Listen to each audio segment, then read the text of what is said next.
같은 경우는 우리나라 재개발 입지 중에는 거의 탑 클래스잖아요.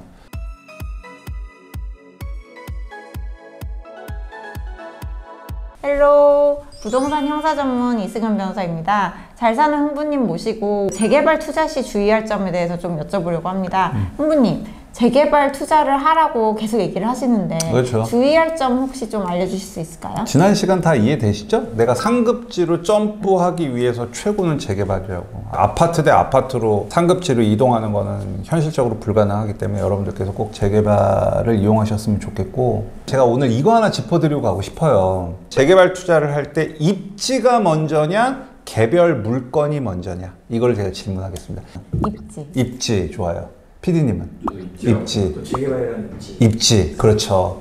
제가 수업 시간에 이렇게 질문하면 다 입지라고 해요. 일반적으로 우리가 부동산을 공부할 때는 입지를 제일 중요하게 보고 해야 되는 건 맞습니다. 그런데 재개발에서는 입지보다 개별 물건을 볼 수 있는 눈을 더 길러야 되는 게 되게 중요합니다. 제가 구역 이름을 말씀드리진 않겠습니다. 왜냐하면 헬로우 시청자분들께서도 또 거기 조합원으로 계셨을 수도 있으니까 민감한 문제니까, 이제 우리가 흔히 뚜껑이라고 있어요. 국유지나 시유지나 구유지나 이런 데에 있는 무허가 건축물을 우리가 보통 뚜껑이라고 부르는데, 굉장히 장이 좋았던 2020년, 21년에 뚜껑을 매수했던 사람들이 지금 많이 힘들어해요. 왜 그러냐면 뚜껑은 매매가 이꼬르 프리미엄인 거예요. 얘는 감정평가 금액이 잘 나올 수가 없습니다. 왜? 땅도 없죠? 지어진 집이라고 해서 목조 건물일 건데 어떻게 그게 감정평가를 잘 받겠습니까? 그런데 코로나가 터지고 막 전 세계적으로 이제 유동성을 공급을 하면서 지금 인플레이션이 어마무지하죠.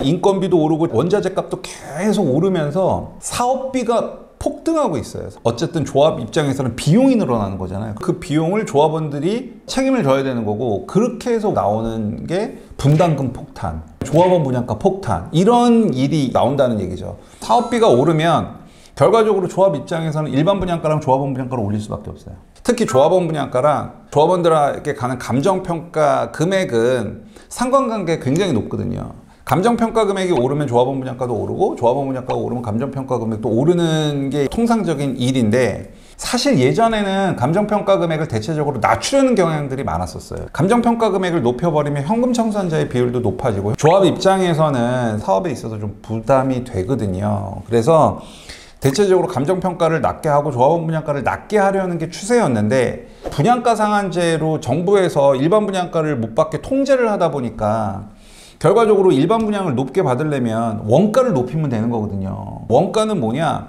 그 조합원들의 감정평가, 즉 감정평가 금액을 높여버리면 일반 분양가를 높일 수 있는 니즈가 서로 맞은 거예요.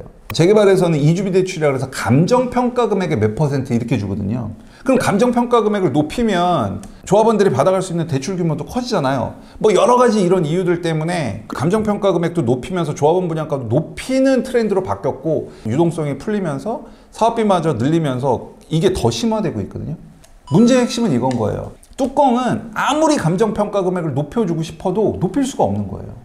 예를 들어서 내가 빌라를 감정평가 3억짜리를 갖고 있어. 근데 조합에서 이거를 전체적으로 감정평가 금액과 일반 분양가, 조합원 분양가를 높이는 시점이니까 이걸 2배로 해준다는 얘기죠.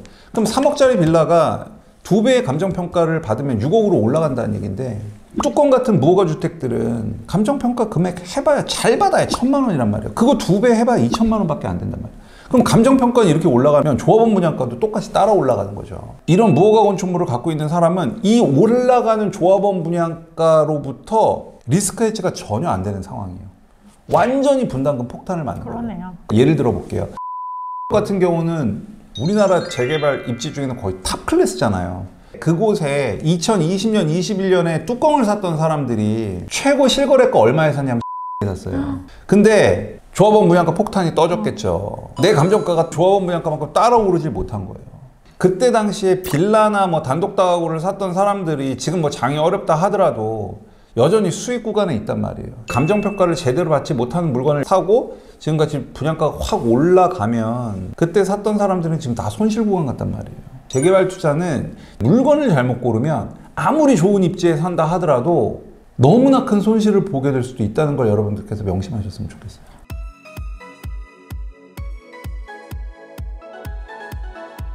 오늘은 이제 흥부님이 재개발 투자 시에 중요한 부분에 대해서 설명을 해주시는 시간을 가졌습니다. 재개발은 입지도 중요하다. 네. 그렇지만 개별 물건을 볼 줄 아는 눈을 키워야 한다. 그렇죠. 제 영상이 도움이 되셨을 테니 구독, 좋아요, 알림 설정 꼭 부탁드릴게요. 감사해요. 네, 감사합니다.